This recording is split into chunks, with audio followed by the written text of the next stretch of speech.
সুপ্রিয় স্নেহের শিক্ষার্থীরা, আসসালামু আলাইকুম ওয়া রাহমাতুল্লাহ। তোমরা সবাই কেমন আছো? আশা করি তোমরা আল্লাহর রহমতে পরিবারের সবাইকে নিয়ে সুস্থ আছো, নিরাপদে আছো। আমরাও আল্লাহর রহমতে সুস্থ আছি। শিক্ষার্থীরা, মহামারীর এই দুর্দিনের সময়ে আমরা শুধুমাত্র তোমাদের কল্যাণের কথা ভেবে অনলাইন এডুকেশন প্রোগ্রাম শুরু করেছি। আশা করি তোমরা সবাই নিয়মিত ক্লাসগুলো দেখছো এবং ভালোভাবে লেখাপড়া করে যাচ্ছ।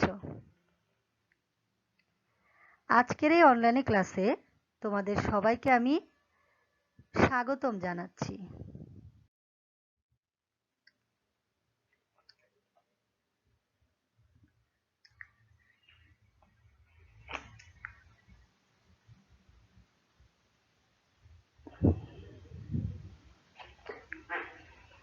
আমি ফেরদৌসী বেগম, সহকারী শিক্ষক বাংলা, সাভার ক্যান্টনমেন্ট বোর্ড বালক উচ্চ বিদ্যালয়, সাভার, ঢাকা। শিক্ষার্থীরা, আজ আমি তোমাদের অর্থনীতি বিষয়ের প্রথম অধ্যায় থেকে অর্থনীতি পরিচয় এই অধ্যায়টি পড়াবো। তাহলে আজ আমরা কোন অধ্যায় পড়ব বলো তো? অর্থনীতি বই থেকে আমরা প্রথম অধ্যায় অর্থনীতি পরিচয় এই সম্পর্কে আলোচনা করব।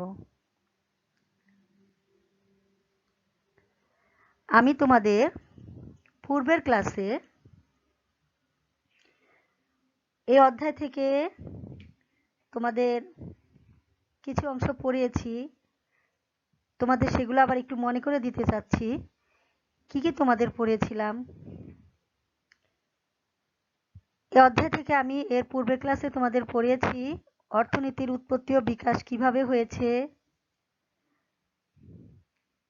অর্থনীতি সম্পর্কে বিভিন্ন অর্থনীতিবিদদের সংজ্ঞা এবং অর্থনীতির যে 10টি মৌলিক নীতি আছে সে নীতি থেকে 5টি নীতি নিয়ে আলোচনা করেছিলাম।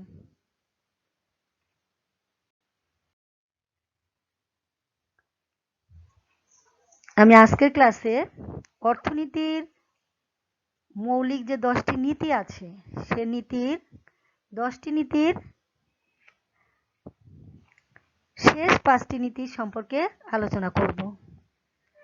এর পূর্বে আমি তোমাদের এই 10টি নীতি থেকে 5টি নীতি পড়িয়েছি। আজ আমি 5টি নীতি সম্পর্কে আলোচনা করব এবং বিভিন্ন ধরনের অর্থনৈতিক ব্যবস্থা নিয়ে আলোচনা করব। তাহলে শিক্ষার্থীরা, তোমরা সবাই বই হাতে নিয়ে মনোযোগী হও।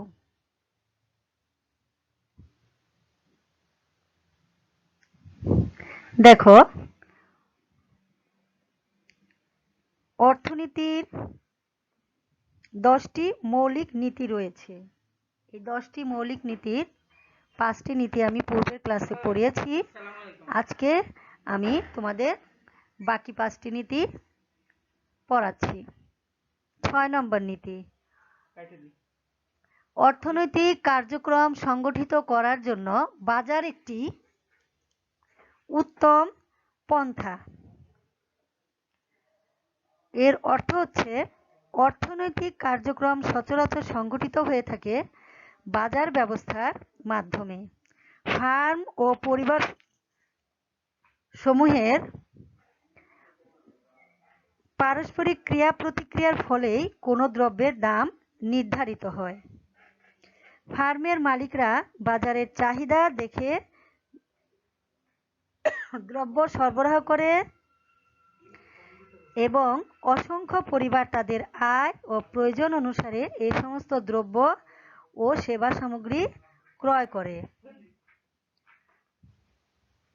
তাহলে তোমরা কি বুঝলে? যে ফার্ম ও পরিবার সমূহের পারস্পরিক ক্রিয়া প্রতিক্রিয়ার ফলেই কোনো দ্রব্যের দাম নির্ধারিত হয়। যে কোনো ফার্মের মালিকরা বাজারের চাহিদা অনুযায়ী দ্রব্য সরবরাহ করে এবং অসংখ্য পরিবার তাদের আয় ও প্রয়োজন অনুসারে এই সমস্ত দ্রব্য ও সেবা সামগ্রী ক্রয় করে। এবার দেখো 7 নম্বর নীতি।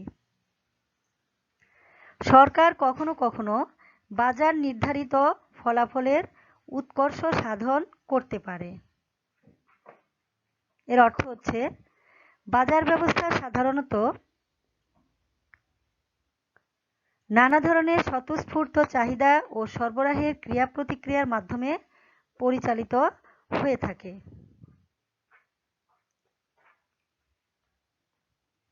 বাজার ব্যবস্থা নির্দিষ্ট একজনের বদলে বহুজনের সম্মিলিত অদৃশ্য হাতের ইশারায় চলে। এমন অবস্থায় সরকারি হস্তক্ষেপ জরুরি হয়ে পড়ে। তাহলে তোমরা এখান থেকে কি বুঝলে? বাজার ব্যবস্থা হচ্ছে নির্দিষ্ট একজনের বদলে বহুজনের সম্মিলিত অদৃশ্য হাতের ইশারায় চলে। অর্থাৎ বাজার ব্যবস্থা, বাজারে যে কার্যক্রম পরিচালিত হয় বা যেভাবে বাজার পরিচালিত হয় সেখানে বহুজনের সম্মিলিত অদৃশ্য হাতের ইশারায় চলে, কিন্তু সব সময় ব্যাপারটি সঠিকভাবে হয় না। এমন অবস্থায় সরকারি হস্তক্ষেপ জরুরি হয়ে পড়ে। যেমন শিক্ষা, স্বাস্থ্য, আইন শৃঙ্খলা, সম্পদের সুষ্ঠু ব্যবহারের অপারগতা, পরিবেশ দূষণ এবং দুর্নীতির মতো বিষয়গুলো থেকে সমাজকে রক্ষা করার জন্য সরকারি হস্তক্ষেপ দরকার হয়। এবার দেখো 8 নম্বর নীতি। একটি দেশের মানুষের জীবনযাত্রার মান নির্ভর করে সে দেশের দ্রব্য ও সেবা উৎপাদনের ক্ষমতার উপর। যেসব দেশের মানুষের দ্রব্য ও সেবা উৎপাদন করার ক্ষমতা বেশি তাদের জীবনযাত্রার মান উন্নত হয়। উন্নত দেশসমূহের মানুষের উৎপাদন ক্ষমতা বেশি বলে তাদের মাথাপিছু আয় অনেক বেশি। এর অর্থ হচ্ছে যেসব দেশের মানুষের দ্রব্য ও সেবা উৎপাদন করার ক্ষমতা অনেক বেশি থাকে সেই সব দেশের মানুষের জীবনযাত্রার মানও কিন্তু তত উন্নত হয়। উন্নত দেশের মানুষের উৎপাদন ক্ষমতা বেশি, তাই তাদের মাথাপিছু আয়ও অনেক বেশি। অর্থাৎ উৎপাদন যত বেশি হবে সেই উৎপাদিত দ্রব্য বা সেবা বিক্রি করে মানুষের মাথাপিছু আয় অনেক বেশি হবে, তাই না? আর উৎপাদন কম হলে কি হয়? উৎপাদন ক্ষমতা কম থাকলে মাথাপিছু আয়ও কমে যায় আর জীবনযাত্রার মানও নিম্ন হয়ে যায়। তাই বলা হয়েছে একটি দেশের মানুষের জীবনযাত্রার মান নির্ভর করে সে দেশের দ্রব্য ও সেবা উৎপাদন ক্ষমতার উপর। এবার দেখো 9 নম্বর নীতি। যখন সরকার অতিমাত্রায় মুদ্রা ছাপায় তখন দ্রব্যমূল্য বেড়ে যায়। মুদ্রা ছাপানোর ক্ষমতা কেন্দ্রীয় ব্যাংকের হাতে থাকে। কেন্দ্রীয় ব্যাংক যদি অধিক মাত্রায় মুদ্রা ছাপায় তাহলে মুদ্রাস্ফীতি ঘটে, অর্থাৎ দ্রব্যের মূল্যস্তর বাড়ে। তাহলে তোমরা জানতে পারলে যে মুদ্রা ছাপানোর ক্ষমতা কোন ব্যাংকের হাতে থাকে? কেন্দ্রীয় ব্যাংকের হাতে থাকে। আর কেন্দ্রীয় ব্যাংক যদি অনেক বেশি মুদ্রা ছাপায় তাহলে মুদ্রাস্ফীতি ঘটে।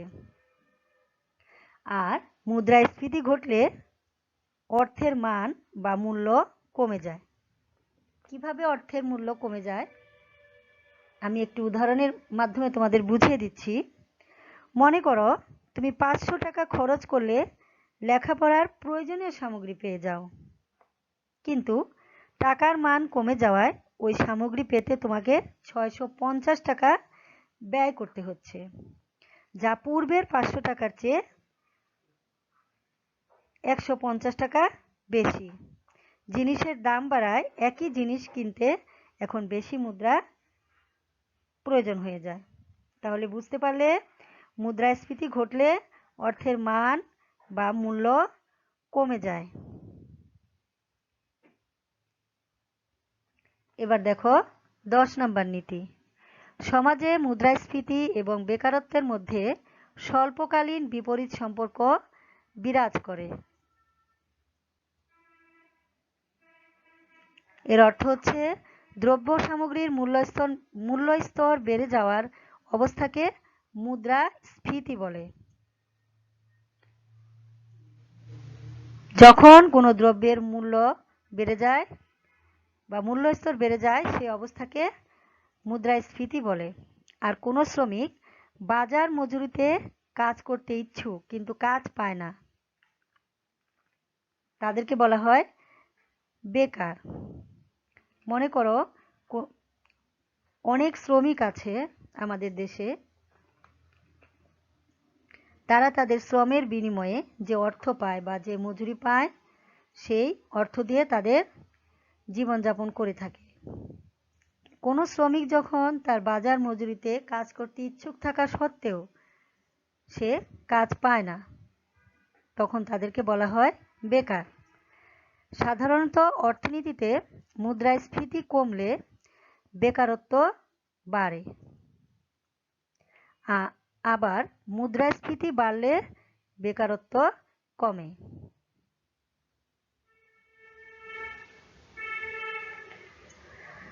তাহলে তোমরা বুঝতে পারলে।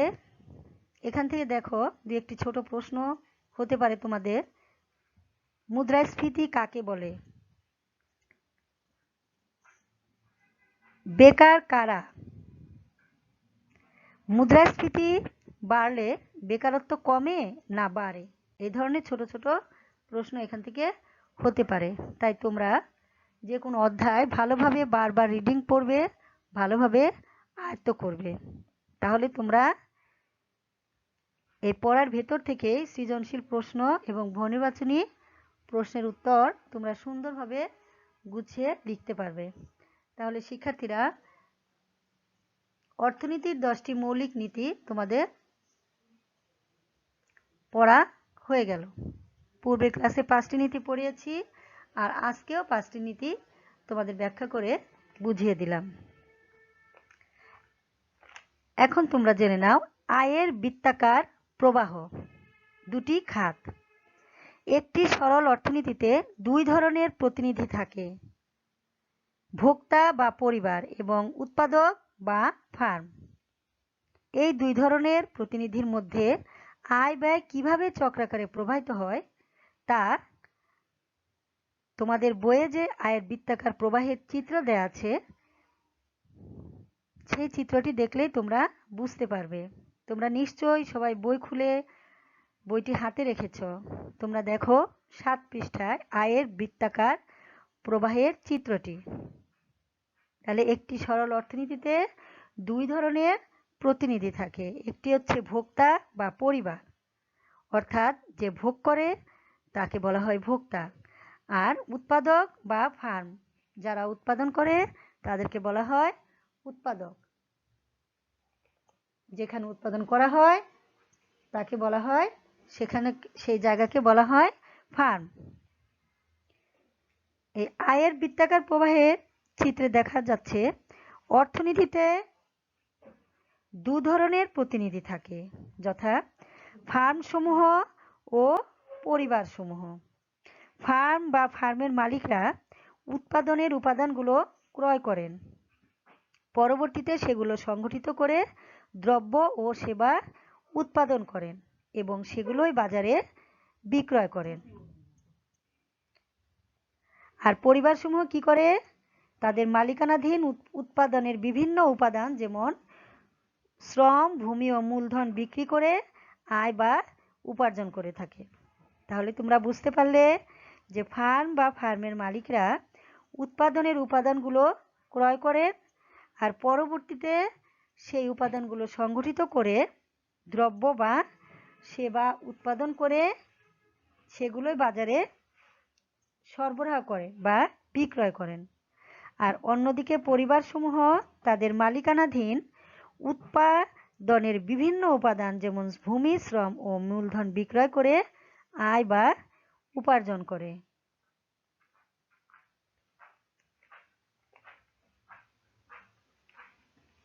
শ্রমিক আয় করেন মজুরি, আর ভূমির মালিক উপার্জন করেন খাজনা এবং মূলধনের মালিক লাভ করেন সুদ। আর এদের সকলের খরচ মিটিয়ে উদ্যোক্তা নিজেদের জন্য বাড়তি লাভ রেখে বাজারে উৎপাদিত পণ্য বা সেবার বিষয়টি বিক্রয় করেন। তাহলে তোমরা বুঝতে পারলে, তোমরা সবাই জানো যে শ্রমিক যে শ্রম দেয় তার বিনিময়ে সে মজুরি পায়, আর ভূমির মালিক উপার্জন করেন খাজনা এবং মূলধনের মালিক লাভ করেন সুদ। আর এদের সকলের খরচ মিটিয়ে উদ্যোক্তা নিজেদের জন্য বাড়তি লাভ রেখে বাজারে উৎপাদিত পণ্য বা সেবার বিষয়টি বিক্রয় করেন।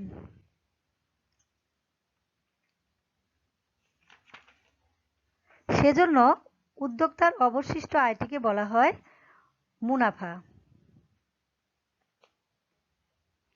পরিবারসমূহ তাদের আয় উপার্জনের সাহায্যে ফার্মের কাছ থেকে ক্রয় করেন দ্রব্য ও সেবা। এভাবে উৎপাদিত দ্রব্য ও সেবা এবং আয়ের বৃত্তাকার প্রবাহের মাধ্যমে সমগ্র অর্থনীতির চাকা সচল থাকে। একেই নাম দেওয়া হয়েছে আয়ের বৃত্তাকার প্রবাহ।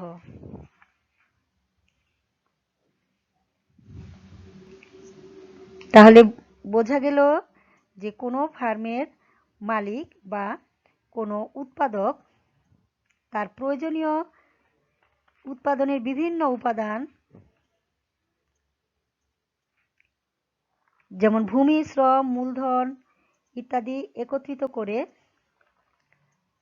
কোনো দ্রব্য বা সেবা উৎপাদন করেন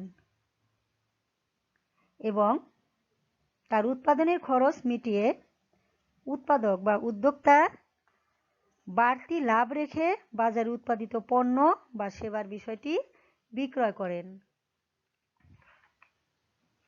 সেজন্য উদ্যোক্তার অবশিষ্ট আয়কে বলা হয় মুনাফা।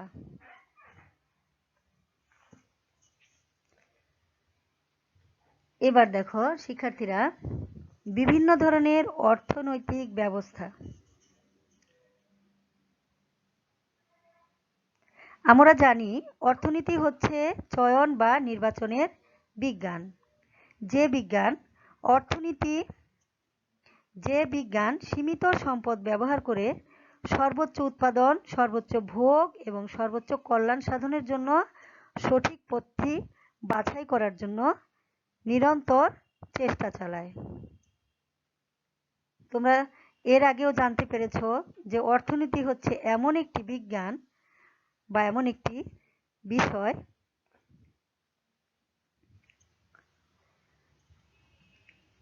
যে বিষয় সম্পর্কে জানতে পারলে তোমরা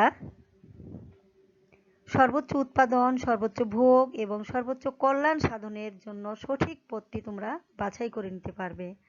তাহলে অর্থনীতি হচ্ছে নির্বাচনের বিজ্ঞান। অর্থনীতি হচ্ছে এমন একটি বিজ্ঞান যা সীমিত সম্পদ ব্যবহার করে সর্বোচ্চ উৎপাদন, সর্বোচ্চ ভোগ এবং সর্বোচ্চ কল্যাণ সাধনের জন্য সঠিক পথটি বাছাই করার জন্য নিরন্তর চেষ্টা চালায়। সেজন্য অর্থনৈতিক ব্যবস্থা সর্বদা তিনটি প্রশ্নের উত্তর খুঁজছে। এই প্রশ্ন তিনটি হলো, আমরা কি উৎপাদন করব এবং কি উৎপাদন করব না, 1 নম্বর প্রশ্ন। 2 নম্বর প্রশ্ন হচ্ছে, আমরা যা উৎপাদন করতে চাই তা উৎপাদন করার জন্য কি ধরনের প্রযুক্তি বা যন্ত্র ব্যবহার করব। 3 নম্বর প্রশ্ন হচ্ছে, আমরা যা উৎপাদন করব তা আমরা কাদের জন্য উৎপাদন করব।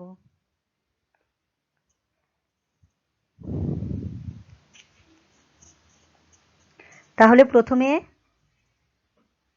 আমাদের বুঝতে হবে যে আমরা কি উৎপাদন করব বা কি উৎপাদন করব না।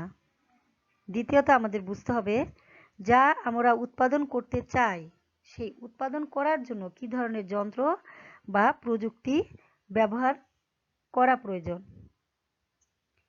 আর 3 নম্বরে বুঝতে হবে আমরা যা উৎপাদন করব তা কাদের জন্য উৎপাদন করব।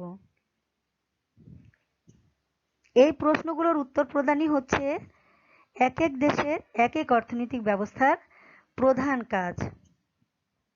পৃথিবীর সমস্ত অর্থনৈতিক ব্যবস্থাগুলোকে প্রধানত 3টি মূল পদ্ধতিতে বিভক্ত করা যায়। যেমন বাজার পদ্ধতি বা ধনতান্ত্রিক পদ্ধতি, নির্দেশমূলক পদ্ধতি ও প্রথাগত অর্থনৈতিক ব্যবস্থা। তাহলে আমরা কি জানতে পারলাম? পৃথিবীর সমস্ত অর্থনৈতিক ব্যবস্থাগুলোকে প্রধানত 3টি মূল পদ্ধতিতে বিভক্ত করা যায়।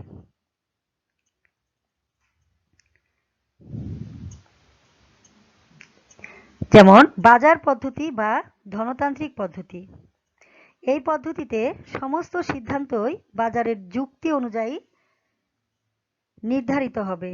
যেমন যে পণ্যের চাহিদা বাজারে বেশি হবে এবং যার দাম বেশি হবে সেটাই বেশি বেশি করে উৎপাদিত হবে। বাজারের আপেক্ষিক চাহিদাই নির্ধারণ করে দেবে উৎপাদনের বিন্যাস। অর্থাৎ এ থেকে তোমরা বুঝতে পারছো যে বাজারে যে পণ্যের চাহিদা যখন বেশি হয়, যার দাম বেশি হবে সেটাই বেশি করে উৎপাদিত হবে। তাহলেই উৎপাদক মুনাফা অর্জন করতে পারবে। এবার দেখো খ নম্বর, যে প্রযুক্তিতে একটি পণ্য তৈরি করার বাজার নির্ধারিত খরচ সর্বনিম্ন সে প্রযুক্তি ব্যবহার করেই ওই পণ্য তৈরি করা হবে। অর্থাৎ যে প্রযুক্তি ব্যবহার করে বা যে যন্ত্র ব্যবহার করে একটি পণ্য উৎপাদন করা যাবে সর্বনিম্ন খরচে, সেই প্রযুক্তি ব্যবহার করে ওই পণ্যটি তৈরি করা হবে। তাহলেই কি হবে? উৎপাদনকারী বা ফার্ম মুনাফা অর্জন করতে পারবে। এবার দেখো গ নাম্বার, বাজারে যে উৎপাদন উপকরণের দাম যেরকম নির্ধারিত হবে তার মালিকরা ঠিক সেরকম আয় ও ভোগ করবেন। অর্থাৎ বাজারে উৎপাদনের উপকরণের দাম যেভাবে নির্ধারিত হবে সে অনুযায়ী মালিকরা আয় ও ভোগ করবেন।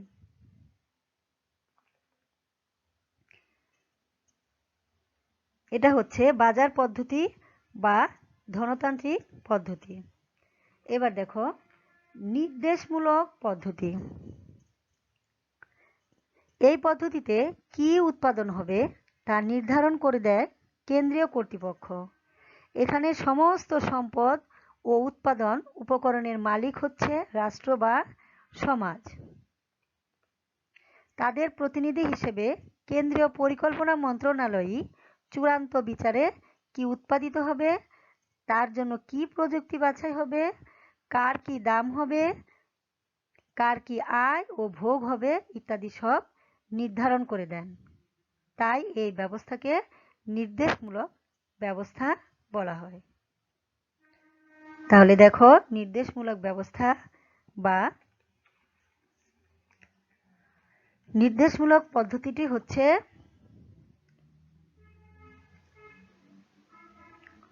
এই পদ্ধতিতে কি উৎপাদন হবে তা নির্ধারণ করে দিবে কেন্দ্রীয় কর্তৃপক্ষ।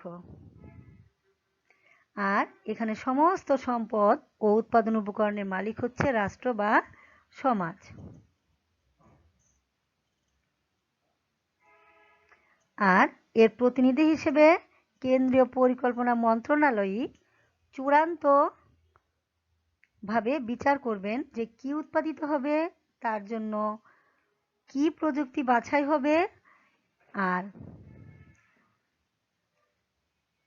কোন দ্রব্যের কোন মূল্য হবে, কার কি আয় হবে, কার কি ভোগ হবে, সবই প্রতিনিধি নির্ধারণ করে দেন।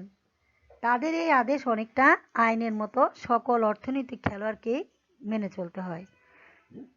তাই এই ব্যবস্থাকে বলা হয় নির্দেশমূলক ব্যবস্থা। এবার দেখো প্রথাগত অর্থনৈতিক ব্যবস্থা। শিক্ষার্থীরা, এর পূর্বে তোমরা জানতে পারলে বাজার পদ্ধতি বা ধনতান্ত্রিক পদ্ধতি, নির্দেশমূলক পদ্ধতি। এবার তোমরা জানবে প্রথাগত অর্থনৈতিক ব্যবস্থা। পৃথিবীতে কোনো কোনো প্রাচীন সমাজে যে আদিম অর্থনীতি রয়েছে সেখানে রাষ্ট্রীয় বা পরিকল্পনা কমিশন বা মুক্ত বাজারের কোনো শক্তিশালী উপস্থিতি নেই। সেসব সমাজে ব্যক্তি সচরাচর ধর্মীয় মূল্যবোধ বা আবহমান কাল ধরে চলে আসা বাবা দাদাদের প্রথা অনুযায়ী অর্থনৈতিক সিদ্ধান্ত গ্রহণ ও পরিচালনা করেন।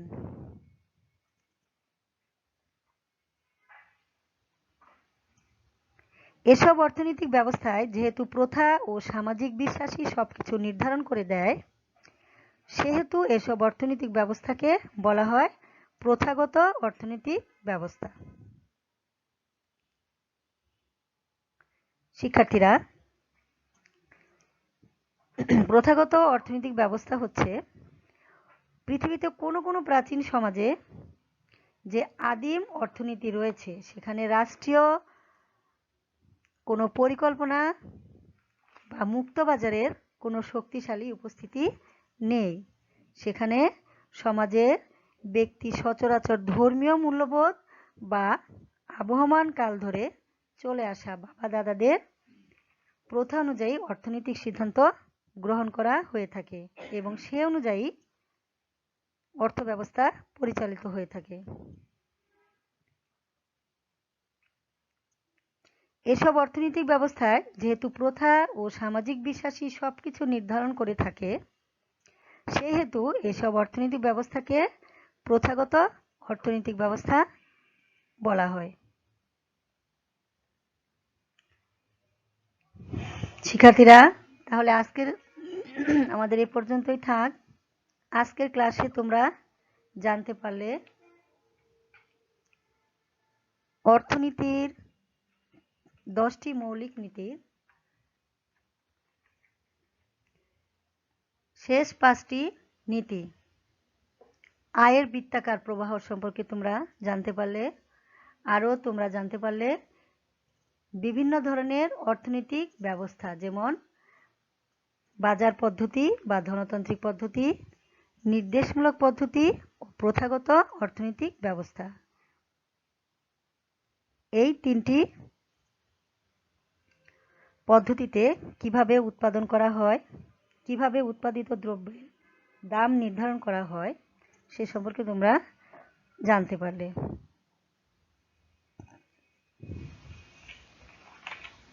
শিক্ষার্থীরা, আজ যেটুকু পড়ানো হলো তোমরা খুব ভালোভাবে বই দেখে বারবার পড়বে এবং ভালোভাবে আয়ত্ত করবে। তোমাদের বাড়ি কাজ থাকবে বিভিন্ন ধরনের অর্থনৈতিক ব্যবস্থা কি কি, আয়ের বৃত্তাকার প্রবাহ কাকে বলে, এটুকুই তোমাদের বাড়ির কাজ থাকলো। ভালোভাবে পড়বে এবং লিখবে।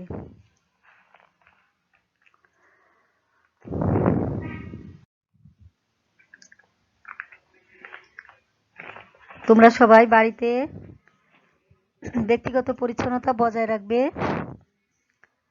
এবং বাড়ির বাইরে গেলে মাস্ক পরিধান করে পরিষ্কার পরিচ্ছন্নতা বজায় রেখে স্বাস্থ্যবিধি মেনে বাড়ির বাইরে যাবে। প্রয়োজন শেষ হওয়া মাত্রই বাড়িতে ফিরে আসবে। তাহলে শিক্ষার্থীরা, আজ এই পর্যন্তই। তোমাদের সবাইকে ধন্যবাদ জানিয়ে আমি আজকের ক্লাসের সমাপ্তি ঘোষণা করছি। পৃথিবী করোনা মুক্ত হোক এই কামনা করছি। তোমরা সবাই ভালো থাকো, সুস্থ থাকো, সুন্দর থাকো।